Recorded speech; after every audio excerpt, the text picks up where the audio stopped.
भुवनेश्वर में मो बस रु लुट करुवा महिला ग्यांग गिरफ। छत्तीसगढ़ 3 जन महिला गिरफ करिछि नयापल्ली थाना पुलिस। सेमानक निकटरू 23,000 टंका जबत होइछि। रायपुर अंचलर एही महिला माने मो बस यात्री लुट करथिले। गत 27 तारिख दिन बैगरू टंका चोरी होइथिबा अभियोग करथिले आश्रित महारणा नामक जने व्यक्ति। तदंत बेले राज्य बाहरर चोरंकर संपृक्ति थिबा जानिबाकू पाइथिला पुलिस। सेमाने गोटे ग्रुप करी मो बस रे भिड़ करंती। यार फायदा नै यात्रींकर मोबाइल फोन टंका धरी ओल्लै जांती। गिरफ 3 महिला नारे पूर्वर कौन मामला रही अधिक खोलताड़ करुछि नयापल्ली थाना पुलिस।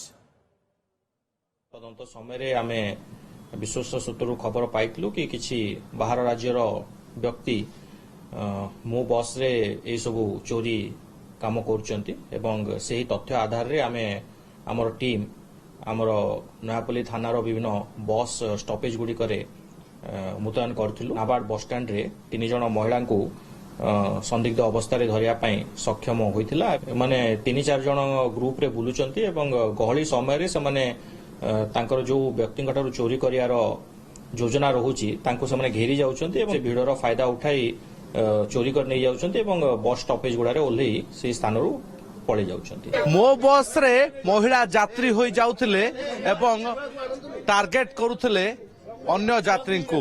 हेउचंती सेही 3 महान महिला जो माने मो बस रो यात्री मान ठारू लूट करुले, यात्री मान टार्गेट करुले, यात्री मान सहित यात्री होई जाउथिले एवं सेमान ठारू लूट करुले। तेणु मो बस यात्री विशेष सचेतन हेबार आवश्यकता रही। वर्तमान जो परिस्थिति रही एभली महिला माने छत्तीसगढ़ रु साधारण महिला होई आसुछंती। केवल राजधानी नुहे, राजधानी पुरी, कटक, कोणार्क अभिमुखे जाउथिबा मो बस गुडी को माने टार्गेट करुथिले एवं सेही बस रे जो यात्री माने बैग नेउथिले से बैग को से माने पूर्वरु मार्क करुथिले एवं पछी लूट करुथिले। आपण दृश्य देखुछंती वर्तमान टेबुल रे सजा होइथो टंका पाखापाखि 23,000 टंका समान जबत कराइछि एवं सेमाने स्वीकार मध्य करिसंती जे ए टंका को से लूट करिसंती। केवल ए 3 महिला नुहंती, एभली अनेक महिला अछंती जो माने गोटे गोटे ग्रुप होई जाउछंती। टंका देखुछंती टेबुल सामने जो टंका रहिछि ए 500 टंकिया टंका सेही मान ठार जबत कराइछि एवं सेमाने ए चोरी करथिबा लूट करथिबा स्वीकार मध्य करिसंती।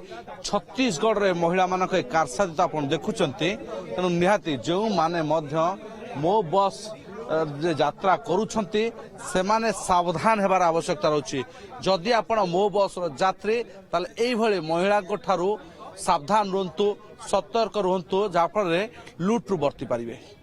भुवनेश्वर स्मृति सतुल्य बाउत, ओटीवी।